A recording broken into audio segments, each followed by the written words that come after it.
네, YTN 뉴스라이더 날씨 얘기로 시작하겠습니다. 오늘 날은 따뜻하지만 중국발 스모그가 유입되면서 공기는 답답하겠습니다. 네, 그런데 오후부터는 돌풍과 벼락을 동반한 요란한 비가 내릴 것으로 보입니다. 자세한 날씨는 기상캐스터 연결해서 알아봅니다. 홍나실 캐스터. 네, 상암동 야외 스튜디오에 나와 있습니다. 네, 며칠 전과 비교하면 옷차림이 참 가벼워진 것 같은데 오늘도 날씨가 춥진 않다고요?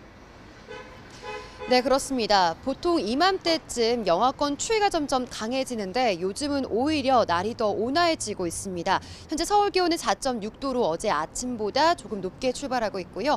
낮 기온은 10도까지 오르면서 예년 기온은 5도가량 크게 웃돌겠습니다. 강릉은 14도, 부산은 16도까지 오르는 등 남부지방과 동해안을 중심으로는 날이 더 포근하겠는데요. 하지만 이렇게 온화해진 틈을 타서 중국발 스모그가 유입되고 있습니다. 지금은 경기와 충남 지역의 초미세먼지 농도만 나쁨 수준을 보이고 있는데요. 점차 짙은 미세먼지가 그 밖에 전국으로 확대하겠고 서쪽 지방은 오후와 밤 한때 매우 나쁨 수준까지 치솟을 것으로 예상됩니다. 미세먼지 속에 요란한 비까지 내립니다. 오후부터 북서쪽에서 비구름이 유입되겠고요. 오늘 밤까지 전국 곳곳에 5mm 안팎의 비가 돌풍과 벼락을 동반하며 요란하게 내리겠습니다. 외출하실 때에는 미세먼지 차단용 마스크와 우산도 꼭 챙겨주시기 바랍니다. 오늘 아침 기온은 서울 4.6도, 광주 4도, 창원은 2.2도로 어제와 비슷하게 출발하고 있습니다. 낮에는 서울 10도, 광주와 포항 15도까지 올라 어제와 비슷하거나 조금 낮겠습니다. 절기 대설인 내일은 눈 소식 없이 대체로 맑고 공기도 깨끗하겠습니다. 금요일인 모레는 서울 낮 기온이 16도까지 오르며 초봄 같은 날이 찾아올 전망입니다. 오늘 오후부터 서해안과 동해안, 제주도를 중심으로는 바람이 점차 강해지겠습니다. 특히 밤부터는 초속 25m 이상의 강풍이 불면서 강풍특보가 내려질 수도 있으니까요. 시설물 관리와 안전사고에 주의해 주셔야겠습니다. 지금까지 YTN 홍나실입니다. 네, 요즘에 기침 때문에 고생하는 아이들이 많다고 합니다. 네. 중국에서 급격하게 확산한 마이코플라즈마 폐렴의 영향이라고요? 네, 그렇습니다. 이번 폐렴은 다른 질환과 함께 유행할 우려까지 겹치면서 감염병 대응에 경고등이 커졌습니다. 조용선 기자가 보도합니다. 어린이 병원 대기실에 진료를 기다리는 아이들로 가득 찼습니다. 대부분 호흡기 질환 증세로 마스크를 쓴 어린이 대기자는 수십 명에 이르고 병상 50개도 모두 찼습니다. 최근 감기 증세로 병원을 찾는 아이들 가운데 상당수는 마이코플라즈마 폐렴 진단을 받는 상황. 병원을 함께 찾은 부모들은 불안하기만 합니다. 중국 폐렴 유행도 하고 있다고 하고 이제 그쪽 계열인 것 같은데 더 자세한 건 검사를 조금 더 해봐야 된다고 하시더라고요. 국내 마이코플라즈마 입원 환자는 최근 4주 동안 2배로 늘어나며 급증하고 있습니다. 지금은 오늘 연락왔는데 내일 됐더니 애가 기침을 말할 수 없이 많이 하고 그 다음날 됐더니 엑스레이가 허옇게 됐더라.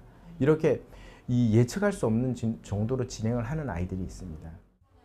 일부 어린이 병원은 병실마저 부족한 상황이라 진단을 받고도 입원하지 못하는 일도 있습니다. 질병관리청은 그러나 최근 환자가 증가하고 있지만 지난 2019년 유행 때보다 절반 수준이라고 밝혔습니다. 대한아동병원협회는 이에 대해 소아 감염병은 급격한 확산 가능성이 큰데 중국이나 타이완 등의 마이코플라즈마 확산세가 비상인 상황에서 국내 대응이 너무 안일하다고 지적했습니다. 전문가들은 코로나 시기를 겪으면 면역력이 약해진 지금 시기에 독감이나 코로나 등과 함께 감염될 경우 위중증으로 진행될 가능성이 크다고 우려합니다. 의학계에서는 마이코플라즈마 세균이 더 강력해진 원인을 항생제의 내성이 생겼기 때문으로 보고 있습니다. 질병관리청은 세계보건기구와 중국 상황을 공유하는 긴급회의 등을 진행하면서 상황을 예의주시하고 있습니다. YTN 조용성입니다. 중국은 이미 마이코플라즈마 폐렴 등 호흡기 질환의 비상입니다. 각급 학교의 예방과 통제 최선을 다하라고 지시했는데요. 중국 교육부가 겨울철 학교 유행성 질병 예방과 통제에 관한 업무 통지를 발표했습니다. 일부 지역에서 어린이 호흡기 질환에 주의하라는 발표가 있긴 했지만 중국 교육부가 경계령까지 내린 건 강력한 제로 코로나 정책을 펼치던 지난해 이후 이번이 처음입니다. 네, 최근에 증가폭이 조금 줄기는 했지만 소비자 물가는 여전히 상승세를 보이고 있습니다. 특히 먹거리 물가 부담이 커졌는데요. 이번 달에도 과일과 채소 가격이 강세를 보일 것으로 정부가 전망했습니다. 농림축산식품부는 기상재해 등의 영향으로 사과 등 과일류 생산이 줄면서 높은 가격이 유지되고 있다고 밝혔는데요. 기온 하강과 일조량 부족 등으로 일부 시설 채소 가격도 일시적으로 강세를 보이는 상황이라고 진단했습니다. 소나 돼지고기 등 축산물 가격은 이번 달에도 안정적으로 유지될 전망이지만 닭고기와 달걀 가격은 최근 확진 사례가 나온 고병원성 조류인플루엔자 확산이 변수가 될 것으로 관측했습니다. 네, 전체적으로 물가 오름세는 주춤해지긴 했지만 식품 물가가 여전히 비상이어서 네. 장 보러 가면 장바구니가 너무 무겁게 느껴질 것 같아요. 맞습니다. 예. 예. 최상목 신입 경제부총리 겸 기획재정부 장관 후보자는 지금의 한국 경제 상황을 꽃샘추위에 비유했는데요. 봄이 곧 올 것이라면서 역동 경제 구축을 다음 경제팀 키워드로 제시했습니다. 직접 들어보시겠습니다. 고물가, 고금리 장기화로 민생이 여전히 어렵고 부문 간 회복 속도의 차이로 아직 온기가 확산되지 못한 꽃샘추위 상황이라고 제 나름대로 평가하겠습니다. 그러나 꽃샘추위라는 것은 결국 조만간 꽃이 핀다는 의미입니다. 우리 경제가 양질의 일자리를 지속적으로 창출하려면 경제의 역동성을 획기적으로 높여야 합니다. 한마디로 역동 경제의 구축입니다. 규제 완화, 과학기술과 첨단 산업 육성, 교육개혁 등 구조개혁이 필요합니다. 최근 요소 수급에 차질이 생길까 걱정하시는 분들 많잖아요. 네. 예. 자, 이런 상황에서요. 중국 당국이 한국으로의 요소 수출 통관을 보류한 가운데 중국 비료 기업들이 내년도 수출 총량을 자율적으로 제한하기로 합의한 것으로 전해졌습니다. 중국 화학비료망에 따르면 중국의 주요 요소 비축 무역기업 15곳이 내년 수출 총량을 94만 4천 톤을 내년 수출 물량 94만 4천 톤을 넘기지 않는다는데 동의했습니다. 수출 제한 기간은 2024년 1분기까지인데요. 지금도 일부 항구에서는 증빙 서류를 갖고도 수출을 할 수 없어서 화물이 항구에 쌓여 있고 항구에 있는 화물이 회수되는 현상도 있는 것으로 전해졌습니다. 네, 이렇게 중국이 내년부터 해외로 나가는 요소 물량을 쿼터제 등으로 제한할 거란 관측이 나오면서 이번 사태가 장기화하는 거 아니냐는 우려가 커지고 있습니다. 온라인에서는 요소 수값이 이미 30% 가까이 오르는 등 가격 급등 조짐이 나타나고 있습니다. 황보혜경 기자입니다. 우리 정부는 중국 당국의 통관 보류가 자국 내 요소 수급을 위한 단기적인 조치로 판단하고 있습니다. 이런 가운데 요소 공급난이 길어질 것을 우려한 중국이 내년부터 한국을 포함한 해외에 수출하는 요소 물량을 제한할 방침인 것으로 전해졌습니다. 국내 요소업계 관계자는 중국 현지 업체로부터 중국 정부가 내년부터 요소 쿼터제를 시행할 것이란 얘기를 전해 들었다고 밝혔습니다. 이에 대응책 마련을 위해 중국이 아닌 다른 국가로도 수입 채널을 확대하고 있다는 겁니다. 우리 정부는 요소 쿼터제 시행과 관련해 아직 공식적으로 확인된 것은 없다며 사실 여부를 파악하고 있습니다. 정부는 중국 내 요소 수급이 원활해지는 내년 1분기까지 적어도 앞으로 두세 달가량은 통관 지연이 계속될 것으로 보고 있습니다. 다만 만약 요소 쿼터제가 시행된다면 지금보다 사태가 장기화할 거란 우려가 나옵니다. 나라별로 쿼터제는 시행하지 않고 해외로 빼낼 수 있는 물량을 아마 정하는 식으로 될 겁니다. 근데 상황에 따라서 반기 이상 가는 것도 염두에 두어야 되지 않을까 싶습니다. 화물차 운전자들은 제2의 요소수 대란이 닥칠까 우려하면서도 우선 침착하게 상황을 지켜보자는 분위기입니다. 그 영업용 하는 사람들은 사재기 하는 걸 지금 좀 자제하는 분위기예요. 우리가 일부 판매업자들 배불러 주지 말자고. 하지만 쿠팡 등 온라인 사이트에선 요소수 가격이 하루 사이 30% 가까이 뛰는 등 가격 급등은 이미 현실이 됐습니다. 산업통상자원부는 요소수 가격 인상으로 인한 보조금 지급 논의는 시기상조라면서도 사재기 열풍으로 번지지 않는지 점검한다는 방침입니다. YTN 황보혜경입니다. 이스라엘군이 가자지구 남부의 칸 유니스 지역에 개전 이후 가장 강력한 공습을 가하고 처음으로 탱크를 진입시켜 시가전을 벌였습니다. 하마스 측은 40명 넘게 숨졌다고 주장했는데 이스라엘군은 대피를 미리 권고했다고 강조했습니다. 황보연 기자가 보도합니다. 이스라엘 군이 공개한 영상입니다. 하마스 군사시설로 지목된 건물들에 차례차례 폭탄이 떨어지고 해군이 바다에서 지원 사격에 나섰습니다. 탱크와 장갑차를 앞세운 지상군도 속속 진입합니다. 영국 BBC는 이스라엘군이 가자 남부 최대 도시 칸 유니스 인근에 통신을 끊은 채 개전 이후 최고 강도의 공습을 단행했다고 보도했습니다. 칸 유니스 북부와 동부에 50차례 넘는 공격이 집중됐다는 겁니다. 이스라엘군은 주민들에게 미리 전단지나 소셜미디어로 대피를 권고했다는 점을 강조했습니다. We've been making again with everything we have at in our capabilities, every effort we can to facilitate the movement of civilians in the south in order to mitigate civilian casualties. 하지만 일대 병원은 미처 공습을 피하지 못한 민간인 사상자들로 넘쳐납니다. 3살 위 언니와 함께 있다 다친 6살 이 소녀도 그중 한 명입니다. بدي ماما بدي اعطي ماما مش سجالة شو فيها ماما عندها اجت بدي ماريا بدي اخواتي بدي تيسير 통신 두절로 구급대와 연락이 안 되면서 민간 차량으로 병원에 이송된 사람도 부지기수입니다. 가자지구 보건부는 로이터 통신에 40구가 넘는 시신이 칸 유니스 서부 나세르 병원에 실려왔다고 전했습니다. ليش؟ شو ذنبهم؟ شو ذنبهم؟ بتهمة شو قتلوا؟ شو الجريمة اللي ارتكبوها عشان يموتوا هذه الموتى؟ 숨어있는 하마스를 소탕하기 위한 가자 남부에 대한 공격은 이제 시작 단계에 불과합니다. 북부에서 떠밀려 피난온 수십만 명의 주민이 남부에 머무는 상황에서 이스라엘군의 지상전이 본격화한다면 또다시 엄청난 민간인 피해가 불가피할 것이란 우려가 커지고 있습니다. YTN 황보현입니다. 하마스 땅굴 입구에 바닷물을 들이붓는 방안도 거론됐는데요. 이스라엘군을 이끄는 하르지 할레비 참모총장이 땅굴에 바닷물을 들이붓는 방안을 긍정적으로 평가했다고 현지 매체가 보도했습니다. 땅굴 침수 계획 보도와 관련한 사실상 이스라엘의 첫 공식 반응입니다. 앞서 월스트리트 저널은 이스라엘이 대형 펌프를 5대 이상 설치해서 지하 터널을 물에 잠기게 할 수 있다고 보도했습니다. 하마스가 이스라엘을 기습 공격했을 때 성범죄를 저질렀다는 의혹을 뒷받침하는 목격자와 의료진의 증언이 나왔습니다.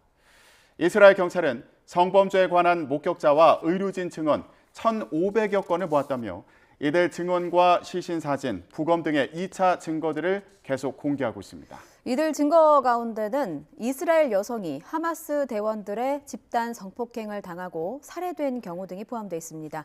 하지만 하마스는 하마스 공격 이후 침입한 다른 무장 세력에 의한 것이라며 의혹을 부인하고 있고 성폭행을 당한 피해자의 증언은 아직 나오지 않았다는 외신 보도도 나오고 있습니다. 이런 가운데 베냐민 네타냐후 이스라엘 총리가 인질 구출을 일부 포기하는 듯한 발언을 해서 인질 가족의 분노를 샀습니다. 현재 언론에 따르면 네타냐후 총리는 가자 지구에 억류된 인질의 가족들과 전시 내각과의 면담 과정에서 현재로선 그들을 모두 데려오는 건 불가능하다고 말했습니다. 하마스에 끌려가 여전히 가자 지구에 억류된 인질이 170명에 이르는 가운데 휴전 연장을 거부한 총리의 이 같은 발언에 가족들이 반발하고 있습니다. 미국 연방수사국 FBI가 이스라엘과 하마스 간의 전쟁 이후에 미국 본토에서 테러 위험이 눈에 띄게 증가했다고 밝혔습니다. 이 때문에 올 연말에 만료되는 도감청법의 연장을 요청했는데 의회는 내국인 사찰 우려를 이유로 난색을 표하고 있습니다. 워싱턴에서 권준기 특파원입니다. 상원 청문회에 출석한 크리스토퍼 레이 FBI 국장은 최근 미국 본토의 테러 위험이 새로운 차원으로 고조됐다고 말했습니다. 이스라엘 하마스 전쟁의 영향으로 테러리스트 그룹이 미국을 겨냥할 가능성이 커졌다는 겁니다. We're working around the clock to identify and disrupt potential attacks by those inspired by Hamas's horrific terrorist attacks in Israel. 레이 국장은 테러를 막기 위해선 연말에 만료되는 해외정보감시법 702조의 연장이 무엇보다 중요하다고 강조했습니다. 9.11 테러 이후 만들어진 해외정보감시법 702조는 영장 없이도 외국인의 이메일과 통화 내용을 들여다볼 수 있는 도감청법을 말합니다. FBI는 도감청법 없는 수사기관은 무장 해제된 것과 마찬가지라며 법안의 연장을 촉구했습니다. Stripping the FBI of its 702 authorities would be a form of unilateral disarmament. Or take the elevated threat of international terrorism. 하지만 민주당과 공화당 모두 내국인 사찰에도 악용될 수 있다는 점에서 법안 연장의 우려를 나타냈습니다. 외국인과 통화한 미국인도 감시받게 돼 도감청 대상이 지나치게 광범위하다는 겁니다. You have a lot of gall, sir. This is disgraceful. The Fourth Amendment requires more than that, and you know it. 내국인 사찰 우려도 문제지만 트럼프 전 대통령 수사와 바이든 대통령 아들 수사 등에 따른 FBI에 대한 정치권의 불신도 법안 연장의 걸림돌로 작용하는 것으로 분석됩니다. 워싱턴에서 YTN 권윤기입니다.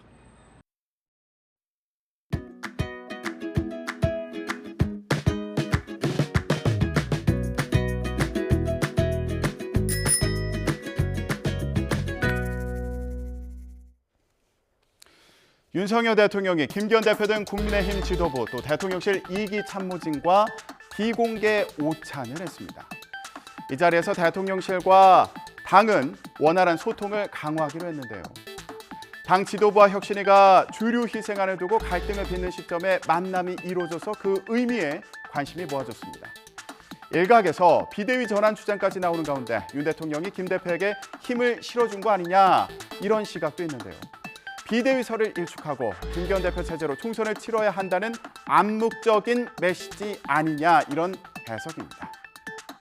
김기현 대표도 총선에서 가장 경쟁력 있는 후보를 배치할 거라며 자신이 한 말 그대로 실천될 테니 지켜봐라 자신감을 보였습니다. 하지만 윤 대통령이 혁신위를 아예 배제한 건 아니라는 분석도 있습니다. 대통령도 혁신위의 성공을 바란다는 겁니다. 대통령께서 국민의 마음에서 혁신이 이루어지고 또 당이 변화를 겪어야 선거를 이길 수 있다고 생각한다면 대통령도 그런 바람을 가지고 있겠지요. 좀 비약일지 모르지만 그렇다면 윤석열 대통령도 인유한 혁신위의 혁신이 성공하기를 바랄 것이다. 저는 그렇게 보는데요. 이에 따라 김 대표가 불출마를 선언하는 대신에 총선까지 대표 체제를 유지할 거라는 전망도 나오고 있습니다. 이런 가운데 당내에서는 여전히 혁신이 부족하다 이런 질타의 목소리도 나오는데요. 총선 험지 출마 의지를 밝힌 원희룡 국토교통부 장관은 자신의 유불리나 울타리만 고수하는 생각은 나부터 버리겠다며 이렇게 말했습니다. 겉으로 볼 때는 좀 모자라 보입니다. 내년에 우리 국민의 선택도 결국 혁신의 경쟁에서 보다 더 진정성이 있고 행동으로 충분하게 실천하는 쪽에 국민의 선택이 갈 거라고 보여지기 때문에 저는 혁신이든 당 지도부든 혁신을 외면하고 저버리는 결과는 감히 있을 수 없다고 생각합니다. 그런데 원희룡 장관 전날 보수 기독교 집회에 참석해서 논란이 됐는데요. 사랑제일교회 전광훈 목사도 참석한 행사였기 때문입니다. 원 장관은 이 자리에서 딱 한 사람 붙들어야 한다. 저렇게 말해서 이재명 민주당 대표를 겨냥한 거 아니냐 이런 해석이 나오기도 했고요. 전 목사는 원 장관을 추켜 세우기도 했습니다. 두 사람이 나란히 선 건 아니지만 원 장관이 후임 장관 후보자 지명 이후에 정치 행보를 재개하며 처음 찾은 곳인 만큼 그 배경에 관심이 쏠렸는데요. 원 장관은 이철우 경북지사 초대로 참석한 종교 행사였고 누가 어떤 내용으로 하는지 잘 몰랐다고 해명했습니다. 보수 통합의 대상에 전광훈 목사 같은 분들도 포함이 되어 있는 걸까요? 전혀 아닙니다. 만나지도 않았고요. 경상북도 장로연합이라는 이름으로 기독교인 그리고 장관으로서 초청한 거기 때문에 그런 맥락에서 간 것이지 다른 해석은 저의 뜻과 벗어나는. 민주당에서는 이낙연 전 대표가 이재명 대표를 잇따라 비판하며 보폭을 넓히고 있는데요. 당원 게시판에 출당을 요구하는 청원이 올라와서 2만 명 넘는 동의를 받아 논란이 됐죠. 이낙연 전 대표는 이런 반응을 보였습니다. 직접 들어보시죠. 몇 달 전에는 5만 명 이상이 제명 청원을 했었습니다. 네. 어떻게 지켜보세요? 심경이 어떠십니까? 당에서 몰아내면 뭐 받아야지 어떡하겠습니까? 몰아내주기를 혹시 바라십니까? 바라기야 하겠습니까? 그러나 당원들이 그렇게 하고 당이 결정한다면 따라야죠. 이낙연 전 대표는 한 발 더 나아가서 당에서 역할에는 관심이 없다며 탈당과 창당 가능성을 더 높이는 듯한 발언도 했는데요. 이어서 들어보시죠. 근데 국가를 위한 역할도 당을 통해서 할 수 있는 거 아니겠습니까? 네, 요즘은 그렇게 생각하지는 않고 있습니다. 민주당이라고 하는 특정 정당을 통해서를 생각을 안 한다는 말씀이십니까? 네, 그것보다는 더 큰 고민을 하고 있고요. 네. 대한민국이란 나라가 지금 추락하고 있는데 네. 이걸 어떻게 할까? 때로는 밤에 잠이 안 올 정도로 우리 한민족의 역량이 여기까지인가 싶을 때가 있어요. 이재명 대표는 누구나 다양한 의견을 말할 수 있어야 한다며 강성 지지층에게 이낙연 전 대표에 대한 공세를 멈추라고 당부했는데요. 이어서 민주당은 이낙연 전 대표 출당을 촉구하는 청원도 삭제했습니다. 통합과 단결을 강조한 이재명 대표의 메시지에 발을 맞춘 건데 이낙연 전 대표 행보에도 영향을 미칠지 주목됩니다. 민주당에서는 조국 전 법무부 장관의 움직임도 신경 쓰일 텐데요.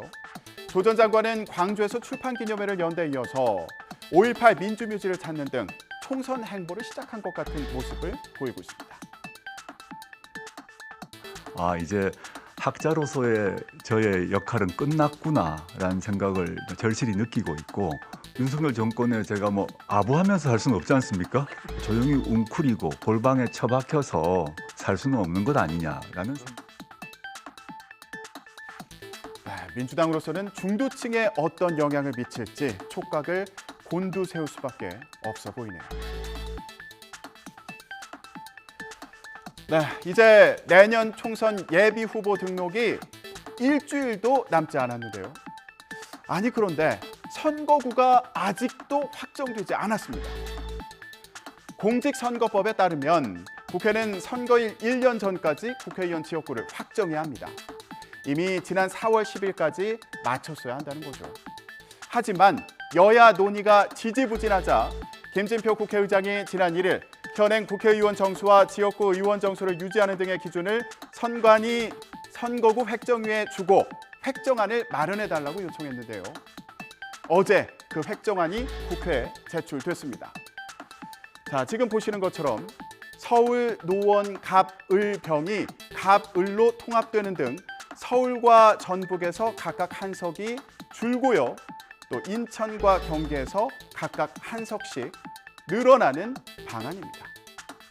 이제 국회 정개특위에서 획정안을 검토하고 이의가 있으면 한 차례 재획정을 요구할 수 있는데요. 민주당은 국민의힘에 편향된 획정안이라며 받아들일 수 없다는 입장을 밝혔습니다.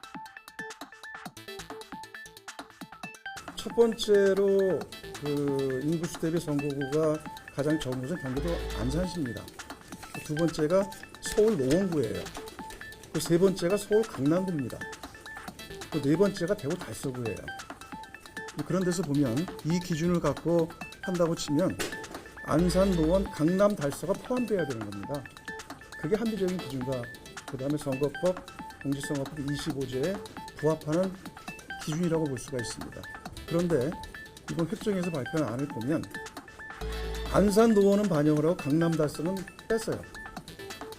그리고 도리어 전북과 부천이 들어가게 된 겁니다. 그래서 이런 부분들은 아무리 봐도 대단히 원칙과 기준에 부합되지 않는다. 그리고 특정 정당에 편향된 그런 획정안에 불과하다.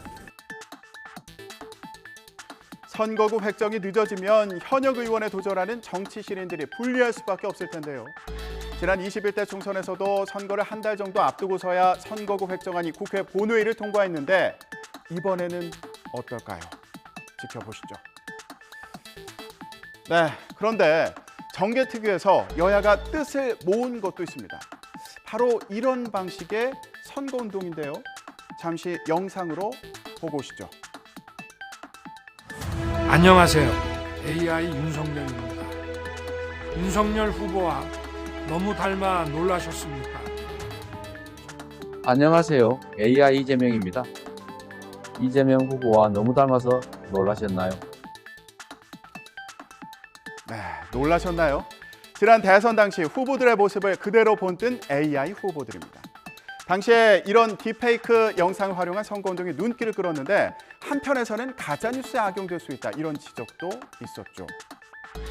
자, 이에 따라서 딥페이크 기술을 이용한 제작물은 이를 표시하게 하고 또 선거 90일 전부터는 딥페이크 선거운동을 전면 금지하도록 하는 법안이 통과가 됐습니다. 이런 내용을 담은 공직선거법 개정안이 어제 정계특위 전체 회의를 통과했는데요.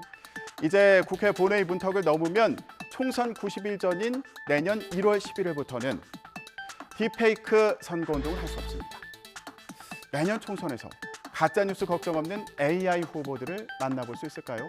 달라질 선거 풍경에 대한 궁금증이 커지네요. 지금까지 전국 브리핑이었습니다.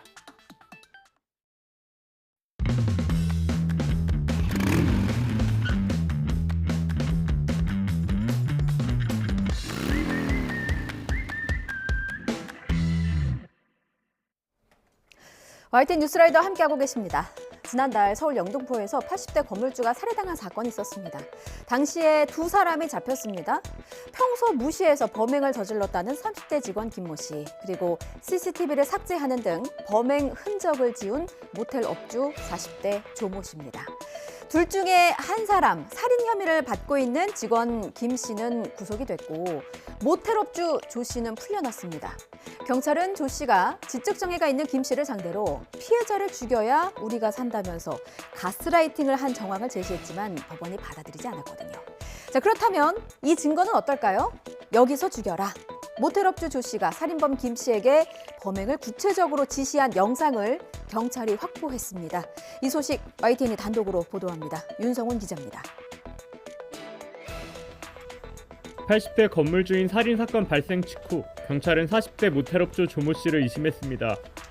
살인교사 혐의 인정하십니까? 20일 가까이 수사를 이어간 경찰은 구체적인 범행 정황이 담긴 새로운 물증 확보에 주력했습니다. 우선 주차 관리인 30대 김모 씨에게 조 씨가 살인을 지시한 내용이 담긴 동영상을 조 씨 휴대전화에서 발견했습니다. 범행 석 달 전인 지난 8월 촬영된 영상에는 건물 옥상과 피해자 사무실 위치 등을 설명하며 살해 방법을 구체적으로 알린 정황이 포함됐습니다. 경찰은 또 범행 직후 김 씨가 모텔 곳곳에 묻힌 혈흔을 조 씨가 닦아 없애는 장면이 포착된 CCTV도 추가로 확보했습니다. 피해를 나눈 형제보다 가까운 사이라며 피해자를 죽여야 우리가 산다는 조 씨의 꼬드김에 넘어가 범행을 저질렀다는 지적장애인 김 씨의 진술만 있던 상황. 경찰은 새로 확보한 물증을 바탕으로 조 씨에 대한 사전 구속영장을 신청했습니다. 어제에 이은 후속 보도입니다. 전역한 지 5년도 더 지난 간부에게 연차를 초과 사용했다면서 돈으로 물어내라고 통보한 국방부 사례를 보도해드렸는데요. 이 소식 전하면서 좀 궁금했습니다. 연차를 내 마음대로 쓰는 회사가 있나요? 상명하복 문화가 토대인 군대 안에서 상급자가 승인했으니까 휴가도 가는 거 아니겠습니까? 시스템이 문제라면 시스템을 먼저 고치면 될 일입니다. 그런데 군은 개인이 부주의했던 문제도 있다면서 선을 긋고 있습니다. 그런데요, 규정에서 정한 기간보다 연차를 더 많이 사용한 군 간부, 제보자 한 명뿐인 줄 아세요? YTN 취재 결과 한 해 평균 1,000명이 넘는 것으로 확인됐습니다. 최근 5년 동안 6,500명이 넘어요. 그럼 이들이 다 부주의했다는 말일까요? 그럼 더 큰 문제인데? 군 기강이 무너진 건 물론이고 국방에도 구멍이 생겼다는 소리잖아요. 이거 호미로 막을 일, 가래로도 못 막는 사태가 벌어지는 건 아닐지 해명도 잘 생각해 볼 일입니다. 윤웅성 기자의 단독 보도입니다. 지금까지 아무런 연락도 없다가 이미 5년 하고도 3개월이 더 지난 상황인데 돈을 내라. 결과적으로는 그 말만 하려고 전화를 했으니까. 그런데 비슷한 사례가 생각보다 훨씬 많은 것으로 YTN 취재 결과 확인됐습니다. 최근 5년 동안 6,500여 명에 이르는 전현직 간부가 규정된 일수보다 더 많은 휴가를 간 것으로 집계됐습니다. 따로 설명이 없고 얼마 금액이랑 계좌번호 알려줄 거다. 이를 비용으로 환산해 국방부가 돌려받아야 한다고 추산하는 금액은 15억 원에서 20억 원에 이릅니다. 하지만 실제로 환수받은 금액은 5억 6천만 원, 30% 수준에 불과합니다. 전역 간부의 경우 일일이 전화를 돌리는 수밖에 없는데 받지 않으면 별다른 도리가 없고 그마저도 전역한 지 5년이 지나면 법적으로 시효가 만료돼 환수할 수 없습니다. 군인들이 무단으로 나간 것도 아니고 시스템상에서 군대 승인을 받아서 다 휴가를 간 거기 때문에 그건 법적으로 좀 검토가 필요한 사안인 것 같습니다. 휴가도 명령입니다. 잘못된 명령을 내린 지휘관이나 또 한 해 한 1,000명씩 이 잘못 나간 시스템은 문제가 없는 것인지에 대해서도 총체적으로 점검해야 된다고 생각합니다. 국군 재정관리단은 규정에 따른 연차보다 더 많이 부여된 휴가 시스템 오류도 있지만 개인들 부주의로 과도하게 연차를 사용한 문제도 있다고 추정하고 있습니다. 하지만 어쩌다 군 간부 수천 명이 연차를 규정으로 정한 기간보다 더 많이 쓸 수 있었는지는 명확한 답을 내놓지 못하고 있습니다. 바지에 등산화에 이거 다 국민이 도둑 맞은 것들입니다. 공무원들이 나라 곳간을 턴 건데 이거는 빙산의 일각입니다. 공사 여비로 쓰라고 정부 예산 남겨뒀더니 쫙 빼있고 유럽 여행까지 갔더라고요. 쌈짓돈이 두둑해서 업무와 관계없는 직원에게도 너 좀 사입어라 이렇게 옷값도 턱턱 줬습니다. 세금으로 코도 풀고 생색도 내고 죄책감도 함께 덜어내셨나 봐요.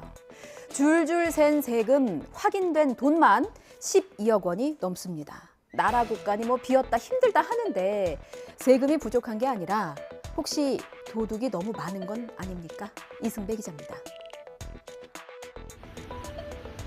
H자체는 지난해 하천 정비 공사를 하면서 안전용품을 살 정부 예산으로 유명 아웃도어 브랜드 옷과 신발을 몰래 샀습니다.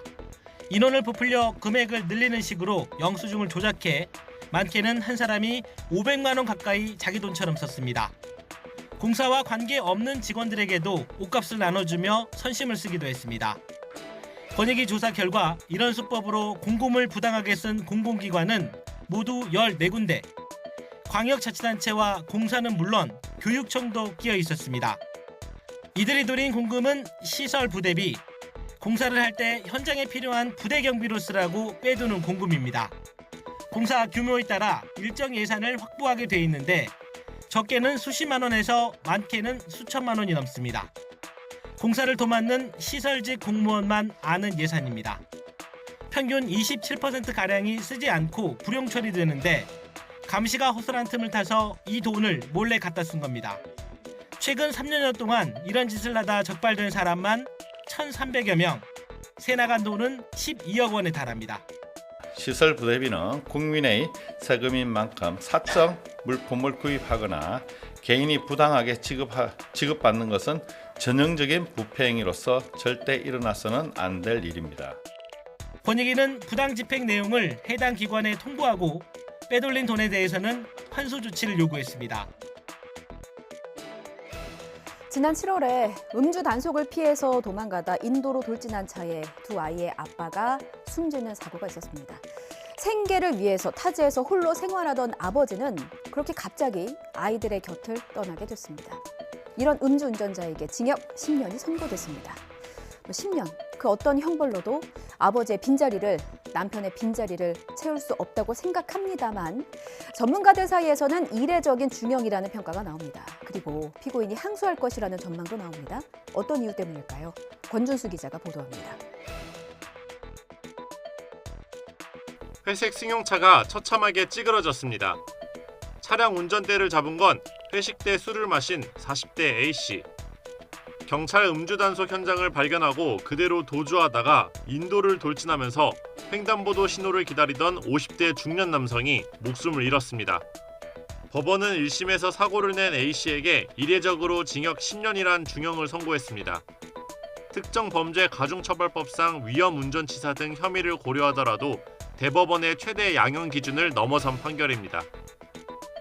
재판부는 아무런 잘못이 없는 피해자를 충격해 위법성이 크고 사안이 중대하다고 판단했습니다.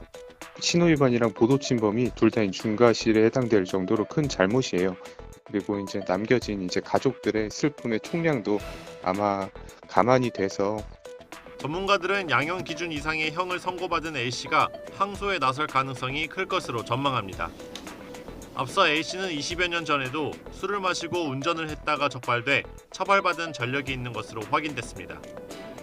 상습적으로 음주운전을 하는 범죄자에 대해 강력한 처벌이 내려져야 한다는 목소리가 커지면서 양형 기준을 조정해야 한다는 목소리도 나옵니다.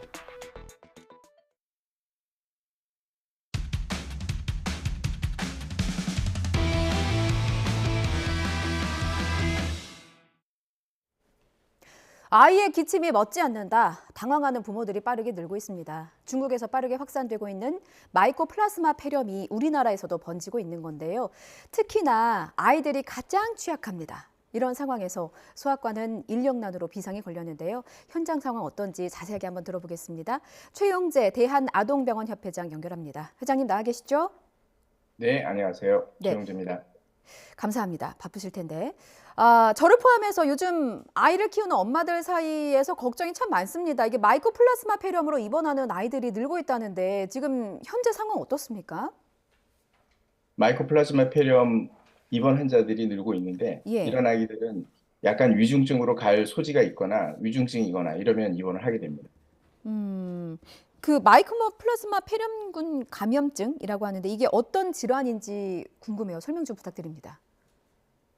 예, 마이코플라즈마 폐렴균은 어린이집이나 그 군대와 같은 단체 생활을 하는 사람들에게 잘 전파되는 전염성 폐렴균에 의한 감염증입니다. 예. 열나고 기침하고 머리 아프고 배 아프고 토하고 이 독감하고 구별도 좀 어렵고 증상도 아주 가벼운 증상에서부터 위중증까지 다양하게 존재하기 때문에 이 병이 유행하는 거는 지금 현재 계절에서는 너무 당연한 일인데 문제는 우리나라의 의료 인력이 소아과 전문의들이 너무 부족해져서 예. 그것 때문에 치료할 사람이 좀 부족한 게 큰 문제입니다. 그렇군요. 그 인력 얘기는 잠시 후에 해보고 증상부터 좀 더 여쭤볼게요. 코로나도 유행하고 있고 독감도 유행하고 있고 주위에 좀 섞여서 걸리는 아이들이나 이제 지인들이 많더라고요. 그러면 마이코플라즈마 폐렴균은 병원에 갔을 때 어떤 식으로 진단을 받습니까? 소아과 의사들은 마이코플라즈마 폐렴균에 대해서 아주 집중적인 교육을 받습니다. 계속 예. 경험 많이 하고 그래서 진찰해보고 예. 의심하고 그다음에 위중증으로 갈 아기들은 검사를 하게 되는데요. 음. 제일 중요한 증상은 39도 이상의 고열이 나고 혹은 고열이 아니더라도 38도 5분 이상의 열이 3일 이상 지속되거나 아니면 기침이 멈추지 않는 기침을 밤새도록 한다든가 또는 아기가 열 나면서 배가 그냥 아프다든가 이건 호흡기 증상이 아닌데도 불구하고 그런 증상이 나타나면 예. 의심을 해볼 수 있습니다. 그러면 기침이 멎지 않는다면 아이가 병원에 가서 엑스레이부터 찍어봐야 됩니까? 맨 처음에 해야 되는 거는 소아과 전문의가 진찰하는 거가 제일 중요해요. 예. 마이코플라즈마 폐렴균은 위중증으로 가는 아이들은 내성균이나 중복 감염, 코로나, 독감 이런 거가 중복이 됐을 때 확 진행을 해버리는 경우들이 있고 그거 말고 가볍게 진행되는 경우에는 진찰만 가지고도 잘 판단을 합니다. 그렇군요. 그 선생님 저기 지금 저희가 엑스레이 사진이 나가고 있거든요. 여기에서 어떤 부분을 좀 유심히 봐야 됩니까? 요거는 그 허옇게 되어 있는 부분 한 가운데 있는 건 심장이고요. 예. 폐 사진에 뿌옇게 끼어 있는 부분들이 있습니다. 예. 예, 왼쪽에도 있고 오른쪽에도 있죠. 이런 곳들이 사실은 뭐 대엽성 폐렴으로 생각할 수 있고요. 이거는 원래 아동병원에서 이렇게 볼 수 있는 수준의 병은 아니었어요. 근데 이 대학병원이 이제 그 인력이 많이 부족해지는 상황이 예. 2019년하고 2023년하고는 차이가 확 납니다. 환자 숫자가 그렇게 많이 2019년하고 차이가 나는 것도 아닌데 예. 아동병원에서 굉장히 힘들게 환자를 보고 있는 이유는 대학병원에서 보고 있던 환자들이 이제 이송을 하려고 그러면 이송이 잘 안 되고 뭐 아주 어려운 상황에 처한 거죠.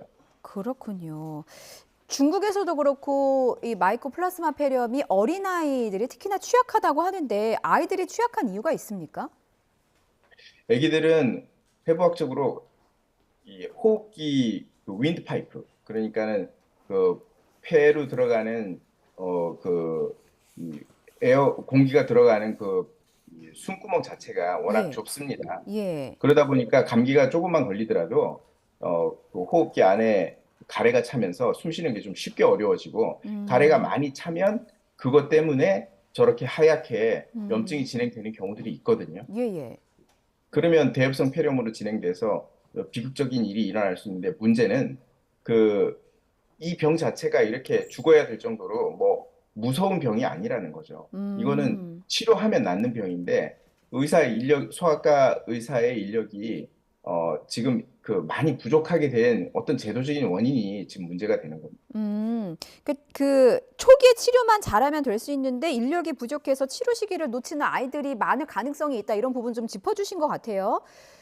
그렇다면 그 인체학적으로 그 아이들 나이가 어릴수록 혹시 더 취약합니까? 더 위험합니까?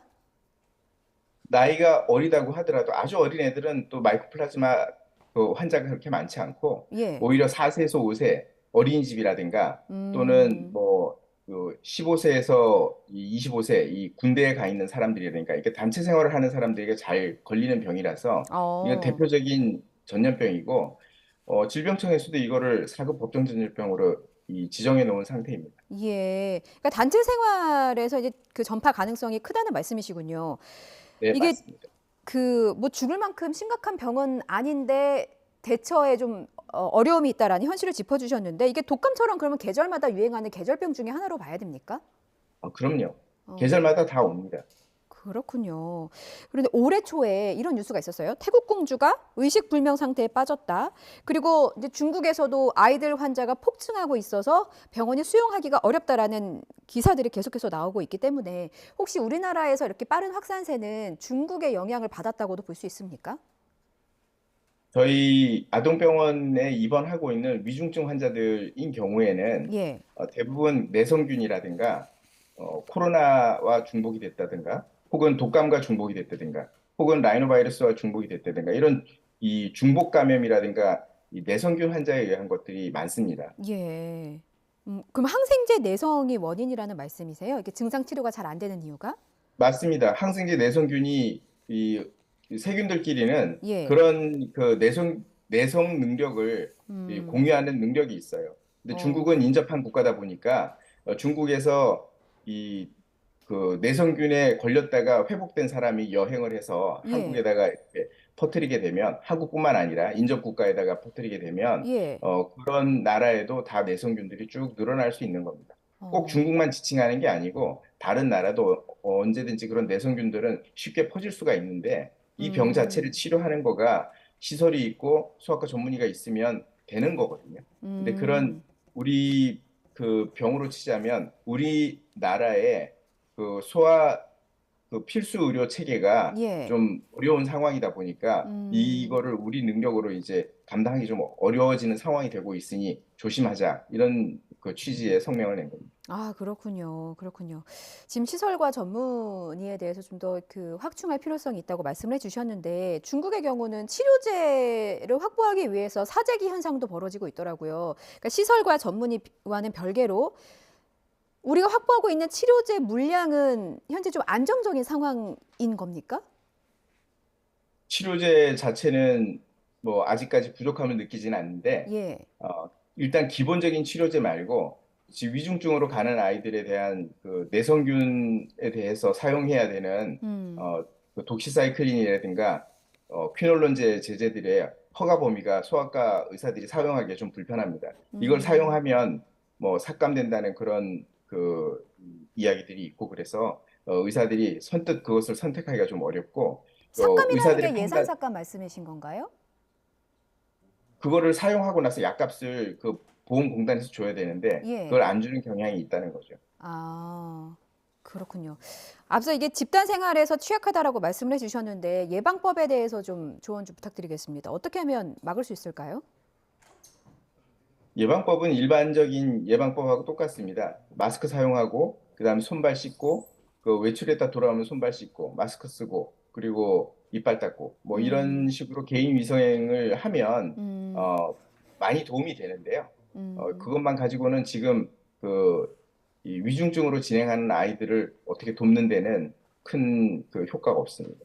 예방 접종은 대부분의 아이들은 일반적인 치료로 잘 낫기 때문에 예, 예. 사실상 통계에 잡히지 않는 아이들이 거의 다 아동병원에 입원한다고 봐야 되고요. 통계에 잡히지 않는 아이들이 외래에서 먹는 약으로 치료를 받고 좋아지고 있습니다. 독감도 예방 접종을 하는데 이거는 예방 접종은 필요 없습니까? 이거는 예방 접종이 없습니다.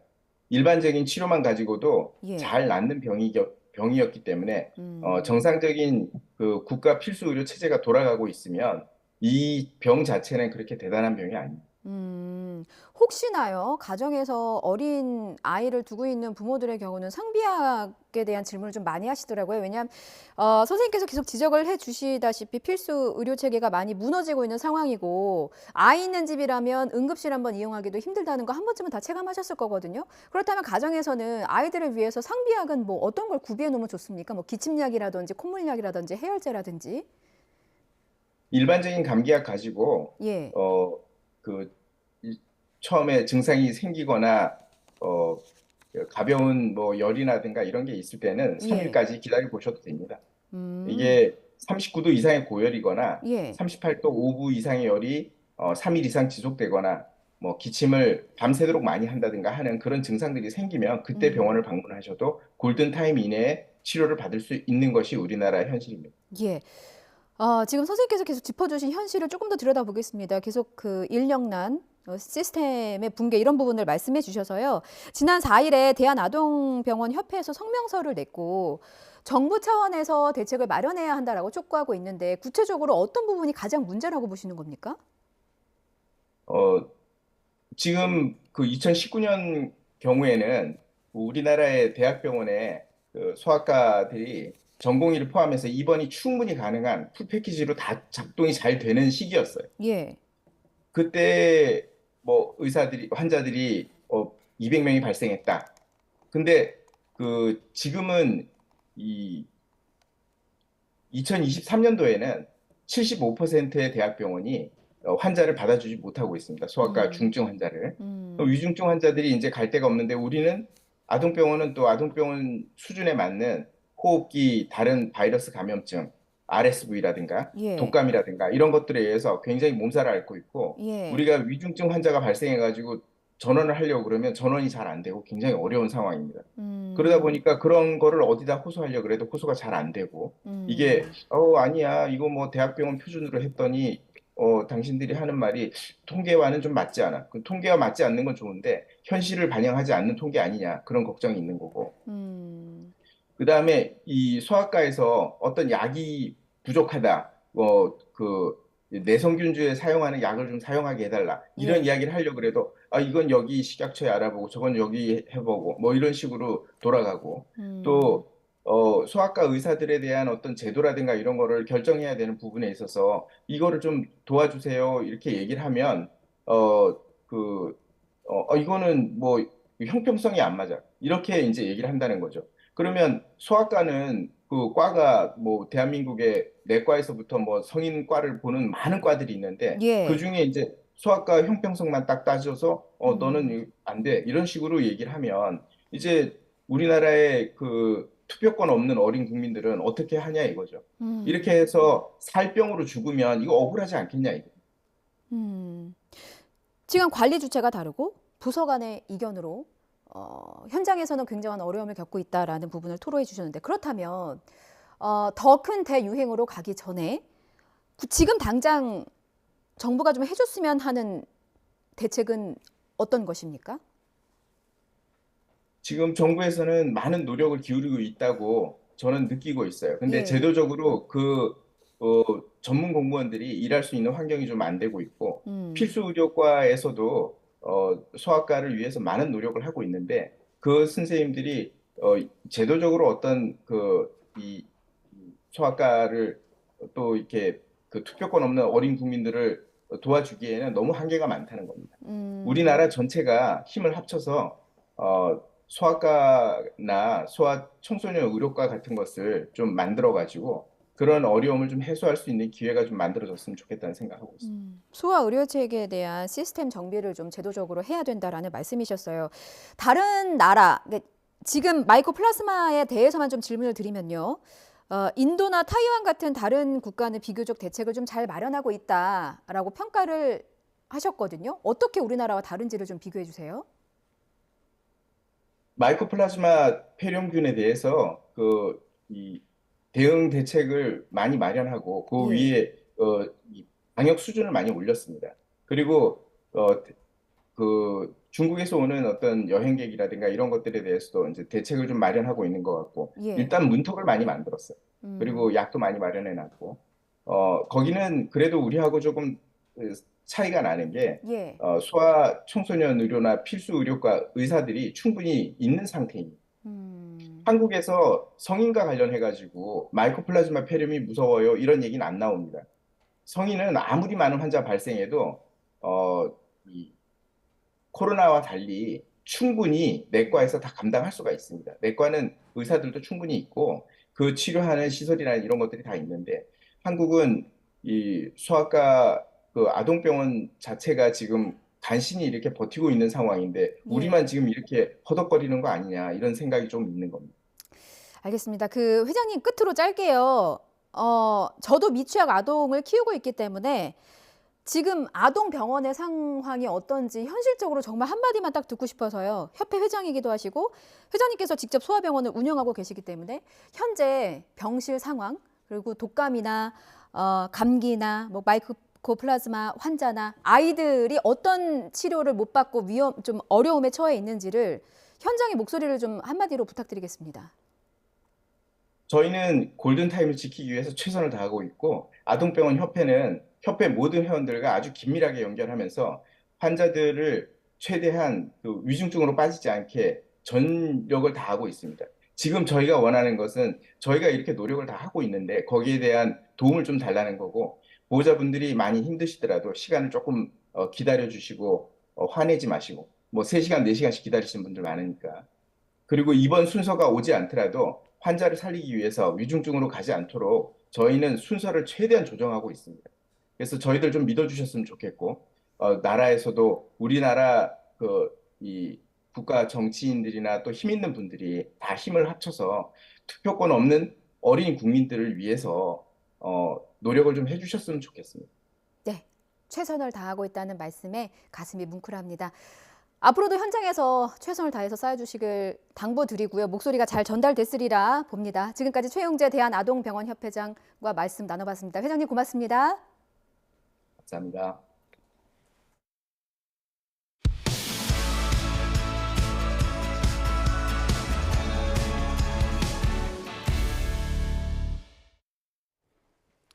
네, YTN 뉴스라이더 함께하고 계십니다. 미국의 수도 워싱턴 DC 인근 주택가에서 폭발 사건이 발생해 한국계로 추정되는 용의자가 현장에서 숨졌습니다. 앤디 펜 알링턴 카운티 경찰서장은 현지 시간 4일 밤에 발생한 2층 주택 폭발 사건으로 용의자인 56살 제임스 유가 숨졌다고 밝혔습니다. 유 씨는 폭발이 발생한 주택의 주인으로 집안에서 30번 이상 조명탄 발사 소리가 들렸다는 이웃의 신고를 받고 경찰이 출동했을 때 집안에 머물고 있었던 것으로 확인됐습니다. 유 씨는 대체하던 경찰이 진입을 시도하자 총을 발사했고 얼마 지나지 않아 집 내부에서 폭발이 발생해 집 전체가 산산이 부서졌습니다. 아내를 목 조른 뒤 교통사고로 위장해 살해하고 보험금을 타내려 한 40대 육군 부사관에게 군사법원이 징역 35년을 선고했습니다. 직접적인 증거는 없었지만 명확한 살해 동기와 범행 후 피고인의 비정상적인 행동을 유죄의 근거로 봤습니다. 지환 기자가 보도합니다. 시속 90km, 승용차가 중앙선을 넘어 시멘트 벽을 들이받습니다. 운전자 육군 모부대 소속 47살 허머 원사는 조금 다쳤는데 조수석에 있던 아내 A씨는 숨진 채 발견됐습니다. 그런데 단순 교통사고가 아니었습니다. 사고 직전 아파트 CCTV에 허 원사가 여행용 가방에 무엇인가를 옮기는 모습이 담겼기 때문. 사건을 맡은 군 검찰은 살인 혐의로 허 씨를 재판에 넘겼습니다. 수억대 빚이 있던 허 원사가 A씨와 말다툼을 벌였고 A씨 목을 졸라 실신 상태에서 차에 끌고 간 뒤 고의 사고를 냈다는 게 검찰 주장. 반면 허 원사 측은 혐의를 부인했습니다. 아내가 안방 욕실에서 스스로 극단적 선택을 했고 자녀들 몰래 그저 사체를 옮긴 것이라고 주장했습니다. 명확한 살해 증거를 찾지 못한 채 검찰과 변호인은 유무죄 공방을 벌였습니다. 결국 1심 재판부는 정황 증거만으로 살인과 보험 사기 혐의 모두 유죄로 판단했습니다. 사건 당일 아내가 스스로 목숨을 끊을 징후가 전혀 없었고 빚 문제로 다투는 등 살해 동기가 명확하다고 봤습니다. 특히 허언사의 모순된 진술과 이해할 수 없는 행동이 문제가 됐습니다. 일단 아내가 스스로 목숨을 끊었다는 욕실에는 아무 흔적이 없었습니다. 쓰러진 아내를 보고도 허언사는 경찰이나 소방신고도 하지 않았고 여행용 가방에 실어 차에 옮겼습니다. 방과 욕실을 깨끗이 청소하고 당일 입었던 옷과 사용한 가방은 폐기했습니다. 평소 다니던 길을 과속하고 중앙선을 넘었으며 사고 뒤에는 4억 원대 보험금을 신청했습니다. 재판부는 납득할 수 없는 변명과 모순되는 진술로 일관하며 범행을 은폐하고 반성을 찾아보기 어렵다면서 검찰 구형보다 5년 더 많은 징역 35년을 선고했습니다. 진실을 찾고 싶었습니다. 적어도 피해자가 왜 그렇게 의문스럽게 숨졌는지에 대해서 설명이라도 듣고 싶었습니다. 살인의 직접적인 증거 없이 정황 증거만으로 1심 군사법원은 유죄를 선고했습니다. 피고인 항소가 예상되는 상황에서 살인이냐 아니냐 유무죄 공방은 앞으로 있을 항소심 일반 법정에서도 더욱 치열하게 진행될 것으로 보입니다. YTN 지환입니다. 이른바 김치 프리미엄을 노리고 16조 원에 이르는 수상한 해외 송금을 한 5대 시중은행 포함 9개 금융기관이 당국의 중징계를 받았습니다. 관련 정황을 처음 포착한 지 1년 반 만입니다. 엄윤주 기자입니다. 수상한 해외 송금을 금융당국이 처음 알게 된 건 지난해 6월 우리은행과 신한은행이 대규모 이상 외화 송금 의심 거래를 보고한 뒤부터입니다. 이후 금감원은 즉각 현장조사와 함께 모든 은행의 자체 조사를 지시했습니다. 그 과정에서 비은행 건 중에서 외환 관련 파생상품 거래를 중개하는 금융기관인 NH선물에서도 관련 정황을 포착했습니다. 이렇게 해외로 빠져나간 자금 규모만 122억 6천만 달러, 우리 돈으로 16조 원에 이릅니다. 문제의 자금은 대부분 국내 가상자산 거래소를 거쳤습니다. 수입대금 지급 등 마치 무역 거래처럼 꾸며 해외로 뭉텅이 돈을 보냈는데 전혀 거래가 없던 신생 업체에서 대규모 자금이 오간 정황이 상당수 발견된 겁니다. 이 때문에 금융당국은 국내외 가상자산의 시세 차이, 이른바 김치 프리미엄을 노린 차익 거래로 판단했습니다. 우리나라 거래소가 외국에 비해서 10%, 20% 이상 가격이 똑같은 상품에 대한 가격이 비싼 적이 있기 때문에 1조 원 상당의 어떤 가상자산 거래, 가상화폐를 들고 와서 1조 1천억 원 상당의 외화를 들고 나간 이런 형태. 그로부터 1년 반이 지나고 금융당국이 이들에 대한 제재 수위를 확정했습니다.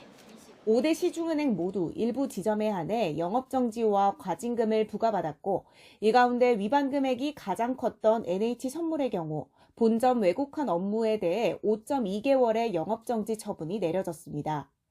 금융당국은 이번 사건과 관련해 자금세탁관련법 위반이나 개선 사항이 있는지 추가로 검토할 방침입니다. YTN 엄윤주입니다. 전세 사기 특별법 시행 반년, 정부는 9,100여 명을 피해자로 인정했다고 국회에 보고했습니다. 하지만 다가구 세입자 등 사각지대에 있는 피해자도 여전한데요. 이를 구제할 추가 입법 논의에 속도가 붙을지 주목됩니다. 임성재 기자입니다. 서울 강서구 1세대 빌라왕 진모 씨, 무자본 갭 투자로 임차인 207명으로부터 임대차 보증금 426억 원을 가로챘습니다. 인천 건축왕 남모 씨 일당은 아파트와 빌라 등 주택 533채를 갖고 430억 원대 전세 사기를 벌였습니다. 악몽 같은 전세 사기에 피해자들은 속수무책으로 당할 수밖에 없었습니다. 지금은 여기 임차인들이 상당히 불안해하고 하다못해 검찰청에도 가보고 또 이 사건에 대해서 알아보려고 계속적으로 검색도 해보고 또 주위에도 물어보고.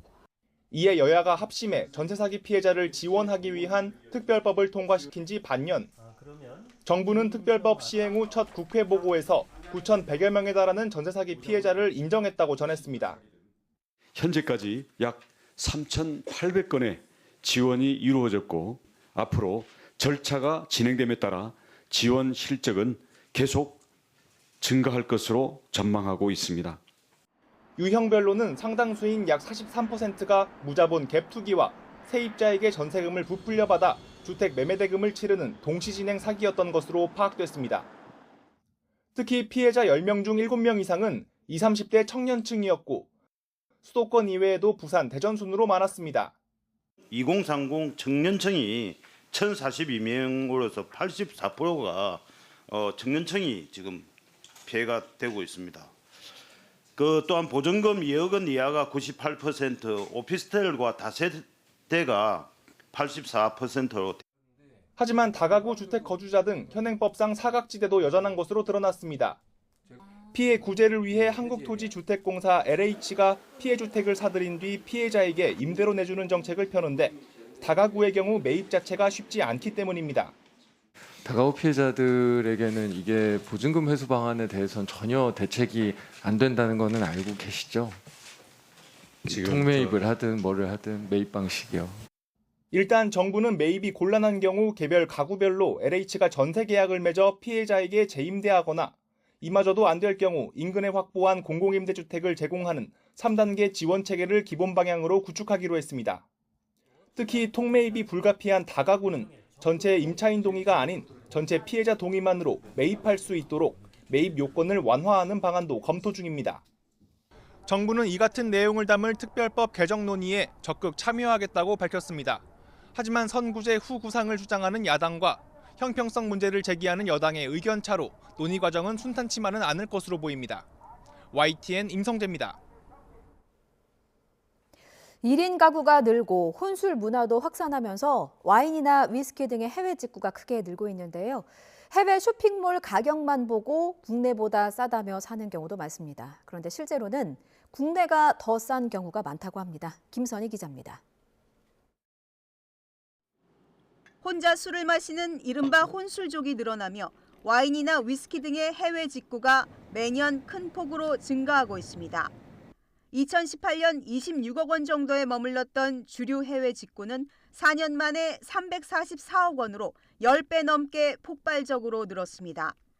일단 겉으로 보이는 판매 가격이 국내 대형마트 온라인보다 싸기 때문입니다.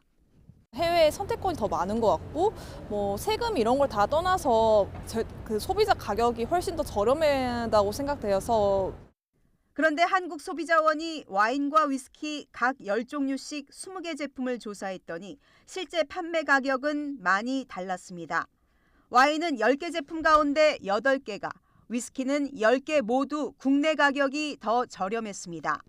해외 제품은 총 구매 비용이 적게는 7%, 많게는 200% 더 비쌌습니다. 배송비와 세금이 나중에 부과됐기 때문입니다. 배송비와 세금의 비중이 상당히 높다는 점을 고려하셔야 합니다. 특히 세금은 상품이 국내에 도착한 후에 구매의 가장 마지막 단계에 청구되기 때문에 이 부분을 고려하셔야 합니다.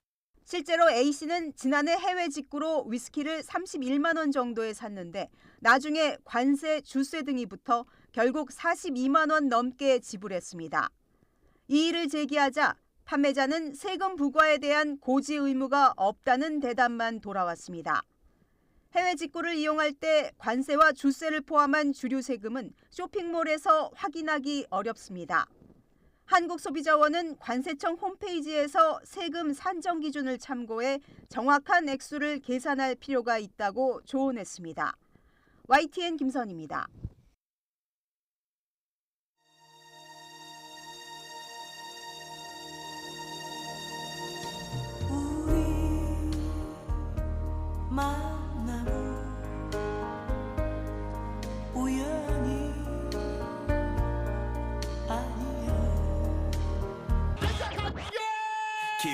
회식 수당했어요?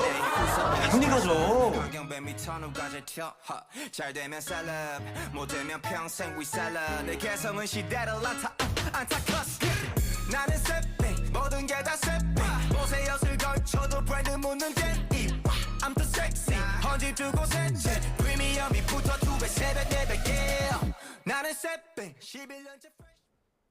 네, 모여서 밥 먹는다, 회식.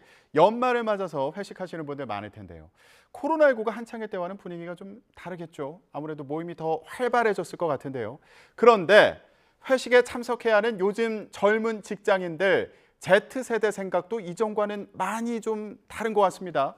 이은희 인하대 소비자학과 교수와 얘기 나눠보겠습니다. 안녕하십니까? 네. 요즘에 연말이어서 모임하시는 분들 많을 것 같은데 교수님도 좀 바쁘세요?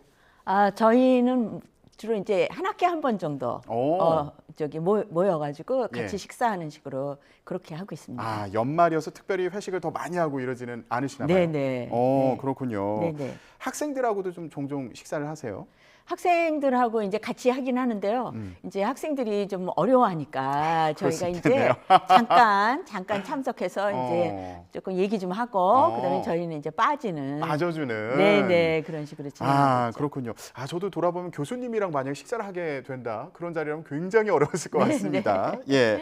자, 요즘 Z세대 이 회식에 대해서 어떤 생각 갖고 있는지 궁금해서 이번 시간 좀 마련했는데 설문조사 결과가 나와서 좀 살펴보도록 하겠습니다. 네네. 자, Z세대가 생각하는 좋은 회식의 기준은 뭘까요? 보여주시죠. 딱 1시간만 진행하는 간단한 회식. 네. 맛집 회식. 아니 그런데 오마카세 와인바 뭐 이런 데가 적혀 있어요. 네네. 예. 짧은 시간에 맛있는 거 먹자 이런 얘기인가요? 네네. 사실은 이제 최근에 외식 가격이 많이 올랐잖아요. 그래서 이제 젊은 그 MZ 세대들이 맛집 순방도 좋아하고 또 오마카세도 좋아하는데 자기 돈으로 먹기는 쉽지는 않죠. 그렇죠. 네, 그러니까 이제 마음의 갈등일 거예요. 그래서 이제 그러한 음식을 먹여주는 그런 게 회식이긴 한데 또 막상 회식이 이제 가려고 할 것 같으면 왠지 이제 업무의 연장선 같은 그런 생각이 들고요. 이게 이제 회식은 원래 정규 시간, 근무 시간 외에 하는 건데 약간은 강압적인 느낌을 받게 되잖아요. 약간 필참이다, 뭐 이렇게 주장을 하기 때문에 아까도 그 자료 해설에 보면 수당 주나요? 이렇게 물어봤잖아요. 그러니까 이제 약간은 강압적인데 수당은 주지 않고 정규 시간 외에 근로자들은 근로와 같은 근무하는 것 같은 그런 감정을 갖는다 이렇게 볼 수가 있죠. 그러니까 기왕이면 짧게 하고 기왕이면 평소에 못 먹는 거 좀 비싼 거 먹자. 네네. 예, 그렇죠. 맛있고 비싼 거 먹자. 네네. 그런데 이게 딱 1시간이면 충분할까? 왜냐하면 회식이라는 게 밥만 먹는 게 아니라 뭐 일 얘기도 하고 회사 얘기도 하고 이렇게 좀 관계를 더 두텁게 만드는 그런 역할을 하기도 하잖아요. 네네네. 예, 이게 1시간 동안 맛있는 것만 먹자 또 이게 의미가 아니니까 어떻게 보세요? 사실은 1시간 갖고는 충분하지는 않다 이렇게 볼 수가 있겠죠. 그런데 이제 문제는 뭐냐면 그동안에 우리나라의 회식이 1차에서 끝나는 게 아니라 2차, 3차까지 가고 거의 버스가 끊어질 때까지 그냥 계속 서로 붙들고 있고 이러한 이제 바람직하지 못한 회식 문화가 있기 때문에 이렇게 이제 짧게 하는 걸 원한다 이런 식으로 이제 그 선호를 말하는 것 같습니다. 그러면은 회식 주기는 어느 정도가 적당하다고 생각하는지 이것도 참 궁금한데 보여주시죠. 네. 교수님 같은 경우에는 학기마다 한다고 하셨죠? 네, 한 학기에 한 번 정도 합니다. 그러면 몇 달에 한 번 정도 하는 거예요? 6개월에 한 번인데요. 그러세요? 네네. 지금 Z세대가 선호하는 회식 주기를 봤더니 가장 많이 응답한 게 분기별 1회. 그러니까 석 달 정도 한 번씩 하자. 연간 1회나 뭐 반기 1회. 그러니까 1년에 한두 번. 네네. 이게 한 두 번째. 네네. 그러니까 얘기를 좀 종합해 보면 회식은 짧게, 주기는 길게. 이렇게 정리할 수 있겠습니까? 네네. 사실은 이제 회식은 내 돈으로 먹는 내돈내산은 아니고요. 회사 돈으로 먹여주는 거다 이렇게 볼 수가 있는 거죠. 그러니까 이제 그 직원의 입장에서는 공짜로 좋은 음식을 먹을 기회는 되지만 그런 건 장점이죠.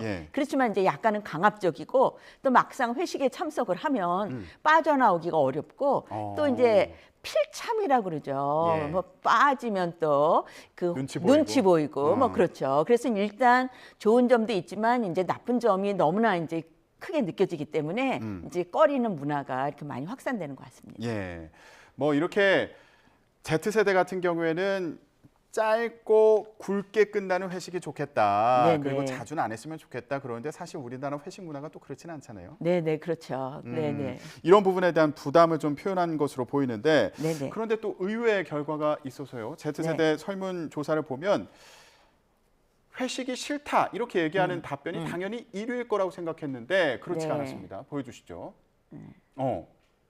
좋지도 싫지도 않다. 네. 예, 이 답변이 44%로 가장 네. 많이 나왔어요. 네. 예, 이건 무슨 의미일까요? 그러니까 이제 회식 자체가 싫은 건 아니다. 그렇지만 회식 문화에 그 바람직하지 못한 점, 그 MZ세대, Z세대가 싫어하는 점은 이렇게 해결이 되고 그거가 개선된 그러한 회식은 얼마든지 하고 싶다 이렇게 볼 수가 있고요. 예. 저기에서 보면 좋지도 싫지도 않다가 44%고 좋다하고 싫다하고 거의 비슷비슷한 걸 볼 수가 있어요. 예. 그러니까 이제 결국은 회식에 있어서 이 Z세대가 싫어하는 점, 그 점이 개선된다고 할 것 같으면 Z세대가 회식을 싫어하지는 않을 거다. 이렇게 볼 수가 그러면 있는 거죠. 여기서 Z세대가 네. 어떤 회식을 싫어하는지 네네. 이것도 좀 조사 결과가 있어서 보도록 하겠습니다. 네네. Z세대가 싫어하는 회식 문화 뭐가 있는지 네. 보여주시죠. 네. 아, 역시 과도하게 술 권하는 회식. 네. 아유, 차가 끊길 때까지 회식을 하면 이거 택시 타고 가야 됩니까? 그렇죠. 예. 예. 잔소리하고 사생활 등 불편한 얘기하는 회식. 네. 전원 강제 참여하는 회식. 네. 요거 싫다 이런 얘기가 나옵니다. 네. 저 과도하게 술 권하는 회식이 저희 나라에 그 저기 원샷 문화가 있어요.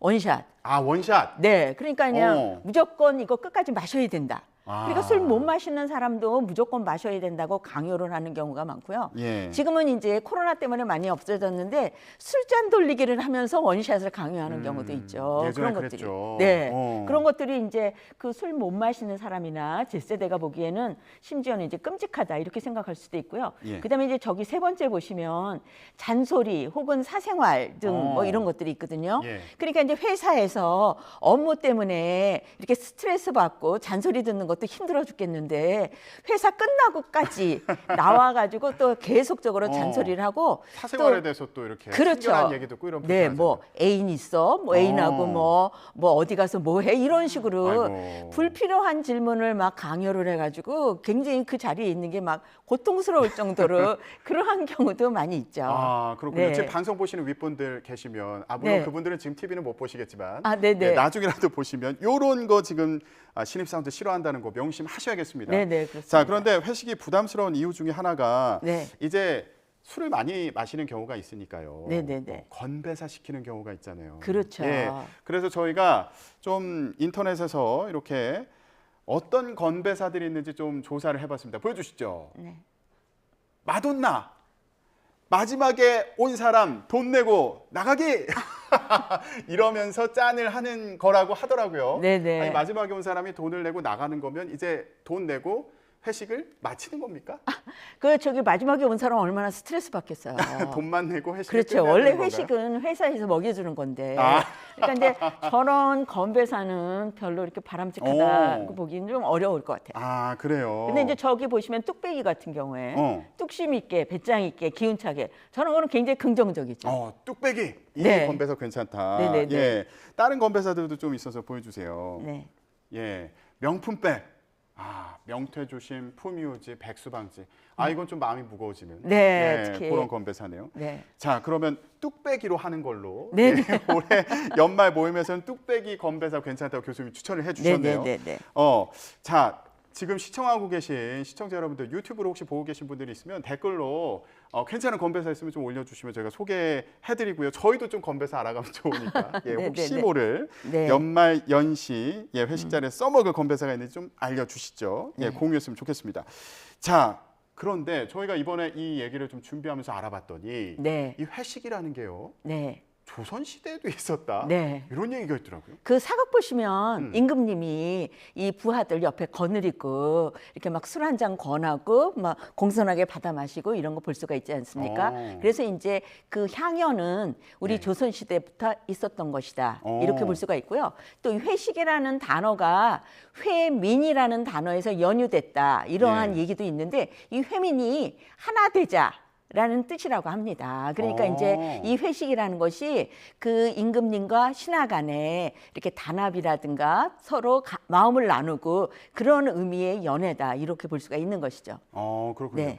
지금 유튜브에 이제 댓글 올려주신 분들이 건배사 스트레스다 이런 반응이 또 올라오기도 하고 있습니다. 네네. 자, 그런데 이거 조선시대부터 회식이 이렇게 있었으면 이 오랜 문화가 계속되는 건데 또 필요가 있으니까 있지 않을까 싶기도 하고요. 직원들을 관리하는 자리에 있는 경우에는 네. 이 회식이 좀 필요하다 싶으신 분들도 계실 텐데, 네네. 예, 어떤 그러니까 면에서 이제 그렇다고 해야 될까요? 팀 단위로 이제 업무가 이루어지는 경우가 많지 않습니까? 그랬을 경우에 이제 팀 구성원들끼리 서로 화합하고 또 업무적으로 그런 경우에 이제 능률이 오른다 이렇게 생각을 해가지고 이 예. 회식의 필요성을 생각하는 경우가 많은데요. 예. 특히 이제 그 상관 중에서 약간 권위주의적 그런 사고방식을 가진 상관은 완전히 이렇게 상명하복으로 막 일체화되는 그런 것들이 단합이다 이렇게 이제 생각하시는 경우가 있어요. 그래서 이제 그러한 마음들이 이제 회식 자리에서도 나타나가지고 예. 회식에서 뭐 술을 강요한다든가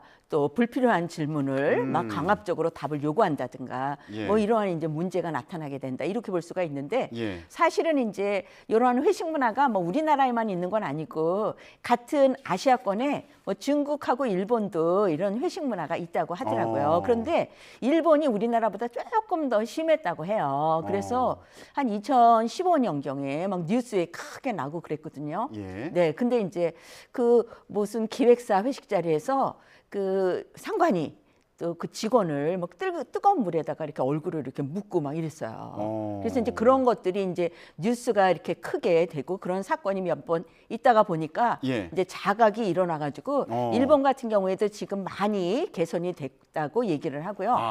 사실은 이제 중국도 술상에서 많은 것들이 이루어진다 이런 이제 속설들이 있지 않습니까? 그렇기 때문에 이제 중국도 그 회식의 문화가 약간은 아시아적으로 약간 강압적인 그런 것들이 있다 이렇게 볼 수가 있는데 예. 서구는 좀 다르죠. 아, 그래 좀 더 네. 자율적인 분위기에서 그렇죠. 회식을 한다. 네, 서구는 이제 회사가 돈을 줘가지고 같이 먹으러 나가게끔 하는 그런 문화 자체가 없다 그러고요. 아, 그래요? 네네. 그래서 이제 그 직원들끼리도 친하게 지내고 싶은 그런 감정이 있잖아요.